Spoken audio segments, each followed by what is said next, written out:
Bonjour chers tous. Alors la séance d'aujourd'hui qu'on va découvrir porte sur la méthode d'imputation rationnelle des charges fixes.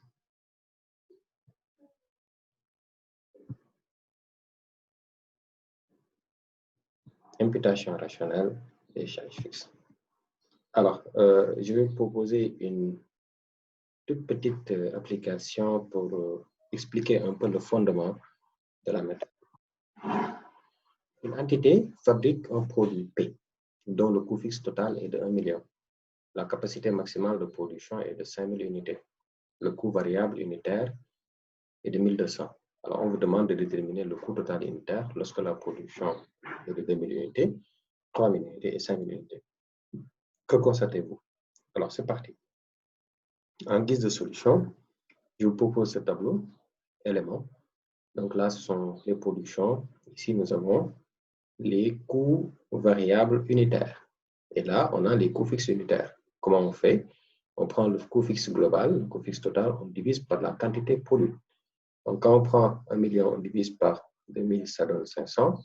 Quand on prend 1 million, on divise par 3000, ça donne 333. 1 million divisé par 5000, ça donne 200. Alors, on sait que le coût total unitaire, c'est le coût variable unitaire plus le coût fixe unitaire. Alors, ici, premier niveau de production, le coût total unitaire est de 1700. Deuxième niveau, le coût total unitaire est de 1553. Troisième niveau, le coût total unitaire est de 1400. Alors, on constate ici que lorsque la production augmente, le coût total unitaire baisse. Alors, cette variabilité maintenant des coûts, du coût total unitaire est due à la variabilité donc, des coûts fixes unitaires. Donc, moins la production est élevée et on constate que plus le coût fixe unitaire est élevé. Voilà. Alors donc, ce constat fait que le coût total unitaire est fortement influencé par les charges fixes unitaires. Donc, c'est ça qui cause la variabilité. Et vous conviendrez avec moi, pour un même produit, on ne peut pas admettre que le coût total unitaire, n'est-ce pas, varie d'un niveau de production à l'autre. Et ça, en matière de gestion, ça perturbe un peu la prise de décision. Alors, pour éviter cela maintenant, c'est la méthode d'imputation rationnelle qui permet d'avoir la stabilité des coûts du coût total unitaire. Alors, le coût de revient d'un produit, comme on l'a dit tantôt, varie en fonction du volume d'activité. Lorsque l'activité est importante, les charges fixes sont absorbées par une plus grande production. Donc, ce sont des économies d'échelle. Le coût de revient unitaire est moindre et à son plus bas niveau. L'imputation rationnelle des charges fixes vise donc à neutraliser les effets des variations d'activité dans le calcul des coûts. Voilà. Alors, présentation de la méthode. La méthode de l'imputation rationnelle consiste donc à inclure dans le coût des charges fixes calculées d'après le rapport entre l'activité normale et l'activité réelle. Alors, la réalité, ça consiste, voyez bien qu'ici, quel que soit le niveau de production, le coût variable unitaire reste constant. Alors, l'objectif de l'imputation rationnelle, c'est de variabiliser les coûts fixes. Et maintenant, si les coûts fixes globaux sont variables, cela veut dire quoi? Cela veut dire que le coût fixe unitaire va demeurer constant. Parce qu'il est admis que le coût variable unitaire reste constant, mais que le coût variable global varie. Alors que le coût fixe unitaire varie et le coût fixe global ne varie pas.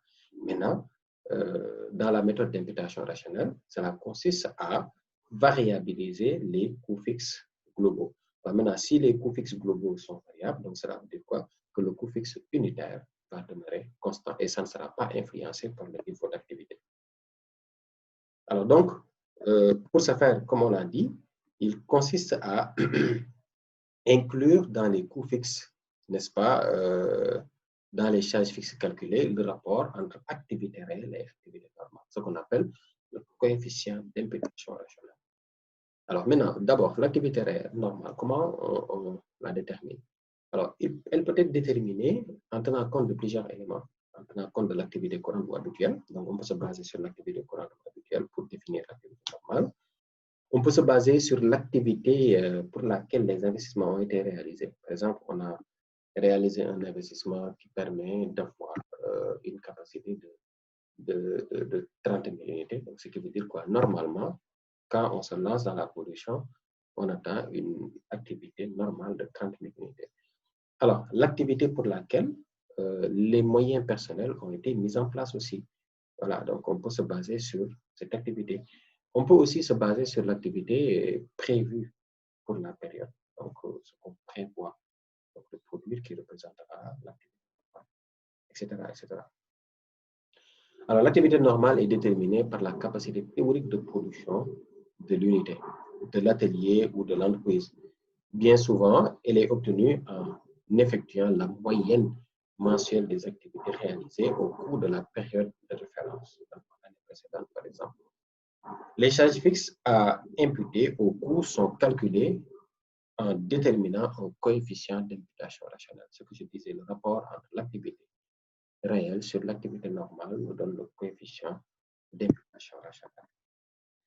Alors, donc ce coefficient va servir à, n'est-ce pas, variabiliser les charges fixes. Alors, le coefficient d'imputation rationnelle est mesuré par le rapport activité réelle sur activité normale. Si ce coefficient est supérieur à 1, on sera dans le cas de suractivité. Si c'est inférieur à 1, on sera dans le cas de sous-activité.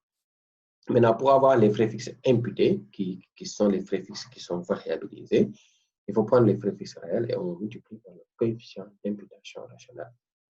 Alors, la différence entre les charges fixes calculées, les charges fixes imputées et les charges fixes réelles donne ce qu'on appelle la différence d'imputation rationnelle. Donc, différence d'imputation rationnelle égale coût fixe imputé moins coût fixe réel. Si la différence est positive, on est dans le cas de suractivité. Et si c'est négatif, on est dans le cas de sous-activité. En ce moment, on parle de boni ou de mali. Voilà. Alors, on reprend l'exemple précédent, maintenant en essayant d'imputer l'activité réelle sur l'activité normale au niveau du calcul des coûts imputés. Voilà, c'est parti. Alors, ce que nous avions, c'était ça au départ. Maintenant, dans la méthode d'imputation rationnelle, il consiste à, disons, pondérer les coûts fixes réels, même unitaires ou globaux. On prend les coûts fixes réels, on les pondère avec l'activité réelle sur l'activité normale. Alors ici, on voit bien que l'activité réelle égale 2000, alors que l'activité normale, c'est la capacité ici, c'est 5000. Voilà, donc quand on prend 500, on multiplie par 2000 sur 5000, donc le rapport entre l'activité réelle sur l'activité normale, ça veut dire le coefficient d'imputation, on se retrouve avec 200. Donc le coût fixe unitaire imputé est de 200. On fait la même chose, 3000, donc divisé par 5000, multiplié par le coût fixe 333,33, on se retrouve avec 200. Donc vous voyez bien que ça ne varie plus, le coût fixe unitaire reste constant. Alors 5000, donc divisé par 5000, ça fait 1 multiplié par le coût fixe réel, et ça donne 200. Alors on constate ici que les coûts variables unitaires restent constants, les coûts fixes unitaires restent constants, donc par conséquent, le coût total imputé restera constant. Et en ce moment, vous voyez bien, on ne subit plus l'influence du niveau d'activité, donc de la variabilité d'activité sur le coût total unitaire. Voilà. Donc c'est ça, imputer rationnellement, rationaliser en réalité les charges fixes. Alors maintenant, généralement, je dis généralement, hein, parce que c'est le cas, dans le cas général, le travail d'imputer rationnellement les charges fixes se fait à 90% sur le tableau de répartition. Cela ne veut pas dire qu'au niveau de l'évaluation des coûts directs, on ne peut pas imputer rationnellement. S'il y a des charges fixes, on les impute rationnellement. Mais le gros du boulot se passe au niveau du tableau de répartition des charges indirectes. Alors, dans le tableau de répartition, il faut distinguer les charges fixes indirectes des charges variables indirectes. Alors, déterminer le niveau d'activité normale pour chaque section et l'activité réelle afin d'obtenir le coefficient d'imputation pour, n'est-ce pas, faire le tableau de répartition. Maintenant, on remarque que après imputation rationnelle des charges fixes, les charges fixes sont nulles. Dans la répartition secondaire, les coûts variables et les coûts fixes, on utilise aussi les mêmes clés de répartition. Donc, de toute façon, j'ai prévu une application pour régler, n'est-ce pas, ce problème de tableau de répartition des charges indirectes. Alors, il faut faire attention.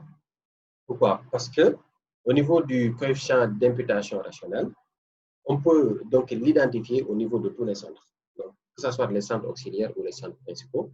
Donc, en ce moment, si vous identifiez des coefficients d'imputation rationnelle dans tous les centres, aussi bien auxiliaires que principaux, il faut procéder à l'imputation rationnelle des charges fixes avant de penser à la répartition secondaire.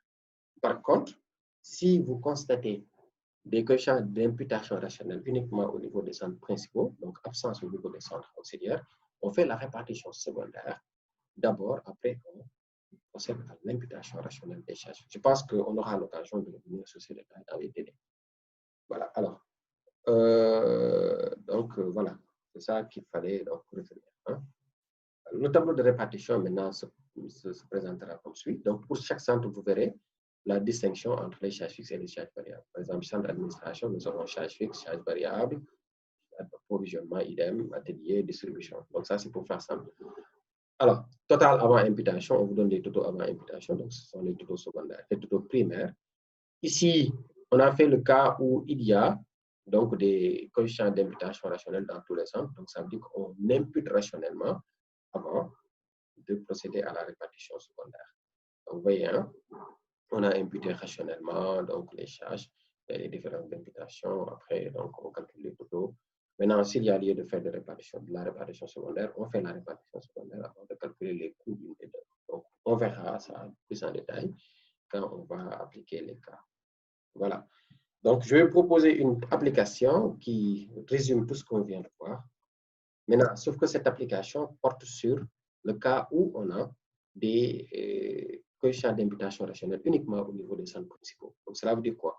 Cela veut dire qu'on va procéder à la répartition secondaire des centres auxiliaires jusqu'à ce que les frais disparaissent là-bas. Ensuite, on impute rationnellement les charges fixes. Maintenant, si on avait dans tous les centres des coefficients d'imputation, on allait faire d'abord la répartition, l'imputation rationnelle. D'abord, après, on fait la répartition secondaire. Donc, c'est simple que ça. C'est parti. La société Tintimol fabrique et vend deux produits, PA et PB.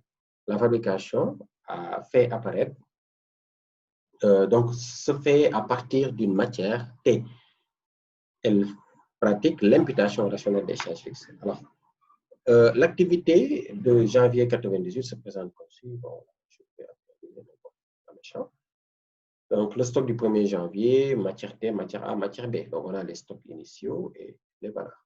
Achat de matière, nous avons les charges directes main-d'œuvre, atelier 2. Main-d'œuvre, produit A, produit B. D'accord? Nous avons les charges indirectes. Nous avons 5 centres ici qui sont donnés. Donc, vous avez administration, entretien, atelier 1, 2, 3. Atelier 1, 2 et distribution. Les totaux primaires sont donnés. Les clés de répartition. Regardez, on a réparti administration, entretien. Donc, cela veut dire quoi? Ce sont des centres auxiliaires. Alors, ici, on vous donne les charges retenues contre, bon, ça, c'est même pas nécessaire ici. Bon, je vais l'enlever avant de l'envoyer. Maintenant, pour les sorties de matière, nous avons produit A, 6200, produit B, 4300. Donc, ça, ce sont les sorties réelles. La production réelle de A, c'est 31 000, B, c'est 43 000. Les ventes réelles de A, c'est 22 100 pour 8 840 000, B, 32 000 pour 7 360 000. Stock en fin janvier, matière première, on a le stock réel. Produit A, nous avons le stock réel. B, nous avons le stock réel. Alors ici, on dit les sorties d'inventaire permanents sont chiffrées au coût moyen pondéré. Pour les centres principaux, l'activité normale mesurée en nombre d'unités d'œuvre est la suivante. Donc, on vous donne ici l'activité normale pour les centres. Atelier 1, le kilogramme de matière traitée. Atelier 2, le nombre de main-d'œuvre directe. Et atelier distribution, nous avons 100 francs de vente. Alors ici, on vous donne les coefficients pour une activité normale. Donc, un produit A, normalement, consomme 0,2 kg. B, 0,1 kg. Un produit A, normalement, consomme 0,1 heure. Et un produit B, 0,05 heures. Distribution. Pour produit A, on a 4, un nombre de 4 sur chaque produit. Et B, un nombre de 2,3 pour chaque produit. Alors, on précise que la production normale de l'atelier 1 et 2 est de 30 000 produits A et 40 000 produits B. Les ventes normales sont fixées à 22 000 et 40 000. Alors, faute de pouvoir mesurer l'activité des centres auxiliaires, les frais seront ventilés avant d'imputer rationnellement les coefficients. Ici, c'est dit, hein, mais ce n'était même pas la peine parce qu'on sait qu'on a que les activités, disons, normales au niveau des centres principaux. Donc, ce qui nous permettra de déterminer le coefficient d'imputation rationnelle. Alors qu'on ne nous a pas parlé de ces informations au niveau des centres auxiliaires. Donc, ce qui veut dire quoi? Ce qui veut dire qu'on fait la répartition secondaire, après, on se préoccupe de l'imputation rationnelle. Travail à faire, on demande de calculer les coefficients d'activité des centres principaux, de présenter le tableau de répartition. Alors, c'est parti. Les coefficients d'activité. On sait que le coefficient d'imputation rationnelle est mesuré par le rapport entre activité réelle et activité normale. Donc, nous avons besoin de l'activité réelle, nous avons besoin de l'activité normale pour chaque centre principal. Alors, le centre principal atelier 1.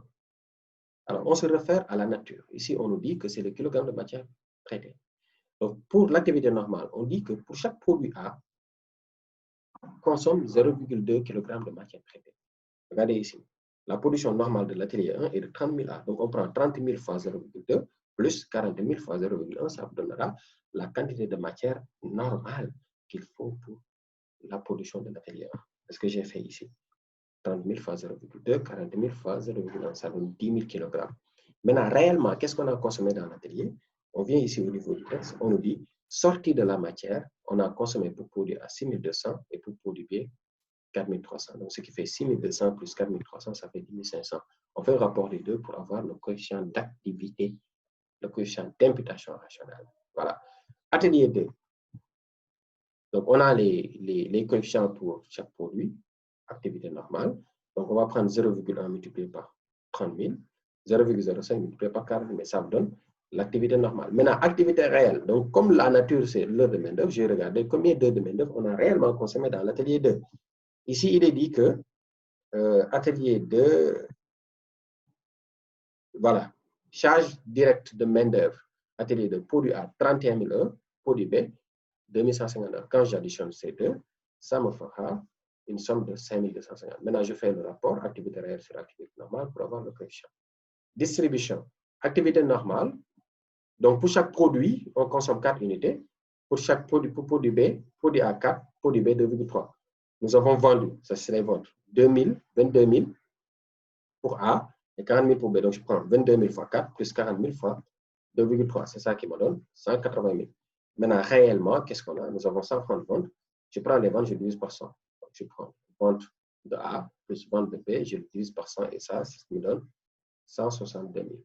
Bon, je fais le rapport, 162 680, ça donne 0,9. Donc, j'ai les coefficients d'imputation rationnelle. Maintenant, je vais présenter le tableau de répartition. Alors, il faut comprendre ici que, faites attention, il faut distinguer toujours l'activité, les charges fixes des charges variables. On va faire l'imputation, on va répartir, disons, les charges qui se trouvent dans l'administration dans les autres centres, répartition secondaire. Mais c'est très bien comment ça se passe. Mais attention, ici, il faut distinguer variable de fixe. Donc, on va, parce qu'on constate ici qu'il y a prestation réciproque. On voit que administration donne à entretien, entretien donne à administration. Donc, ce qui veut dire qu'il y a prestation réciproque. On va résoudre ces prestations réciproques aussi bien pour les charges fixes que pour les charges variables. Donc, d'abord, charge fixe. Voilà. Alors, prestation réciproque, résolution. Donc, soit X administration, Y entretien. Donc, X égale, pour fixe d'abord, nous avons 293 600 plus X attend de recevoir 20% de Y. Y, c'était 100 000 charges fixes qui attend de recevoir 10% de X. C'est ça, hein? Regardez. Fixe, fixe entretien, fixe administration, fixe entretien. Ce qu'on fait en fixe, après, on fera la même chose pour les charges variables. Après résolution, on trouve X égale 320 000, Y égale 132 000. On fait la même chose pour variable pour trouver maintenant le montant des charges variables à répartir. Ensuite, on procède à la répartition. Donc, ici, fixe, vous avez vu, hein, 320 000. Mais faites attention à ne pas ventiler ces charges fixes au niveau des charges variables. Quand je ventile, ici, on dit entretien reçoit 10%, donc ça fait 32 000. Atelier 1 reçoit 20%, donc je le mets là, mais je ne le mets pas au niveau des charges variables. Donc, je répartis les charges fixes dans les charges fixes des autres ateliers, les charges variables dans les charges variables des autres ateliers. Une fois que j'aurai terminé, maintenant, on voit bien qu'ici, le total secondaire des centres auxiliaires est égal à 0, aussi bien fixe que variable. Maintenant, Après le total secondaire, il faut imputer rationnellement. Donc, les coefficients d'imputation pour atelier 1, vous voyez bien, on les met dans la partie fixe. Partie fixe. Après, on calcule les frais fixes imputés. Frais fixes imputés égale frais fixes réels fois coefficient d'imputation. Et ça me donne 297, 462, ici 419. Maintenant, qu'est-ce qu'il faut? Ces charges fixes, j'ai dit, dans la méthode d'imputation, on prend les charges fixes globales, on les vire dans, disons, les charges variables, parce qu'on variabilise les charges fixes. Donc, c'est ce qui justifie le signe négatif ici. Moins, on a mis moins, et on les a versés ici au niveau des charges variables. Moins, on verse ça ici, moins, on verse ça là.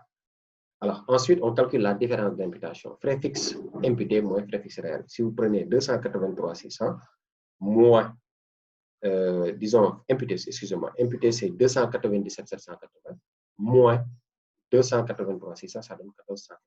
462 moins 440, ça donne 22, etc. Maintenant, ici, on réserve une dernière colonne pour mettre la somme des différences d'imputation. On somme tout ça, on le met là. Voilà. Après, maintenant, qu'est-ce qu'on constate? On fait le total imputé. Total imputé pour fixe. Regardez, on prend, par exemple, 283 600 moins 287 780 plus 1480. Ça donne 0. Après, on prend 227 220 plus 287 780 et ça donne 525 000. Voilà, donc la partie fixe sera nulle, il n'y a que la partie variable qui sera dans le total imputé. Voilà, c'est ce qu'on fera. Après, on détermine la nature des unités d'œuvre, le nombre d'unités d'œuvre, et puis on calcule le coût d'unité d'œuvre comme vous avez l'habitude de faire. Mes chers, donc voilà, ça c'est l'application où les charges fixes sont uniquement au niveau des centres principaux. Alors, on fera de même plus tard dans les séances de TD, quand les charges fixes, quand les coefficients d'imputation rationnelle, je reprends, hein, je m'excuse, je disais que c'est dans le cas où les coefficients d'imputation existent que dans les centres principaux. Maintenant, on fera le cas plus tard quand les coefficients se trouvent dans tous les centres. Et vous verrez, on va faire l'imputation rationnelle avant de penser à la répartition secondaire. Voilà, mes chers, en résumé, ce que je voulais développer sur ce chapitre. Je vous remercie tous de votre aimable attention et on se donne rendez-vous dans la séance de visioconférence. Merci à vous.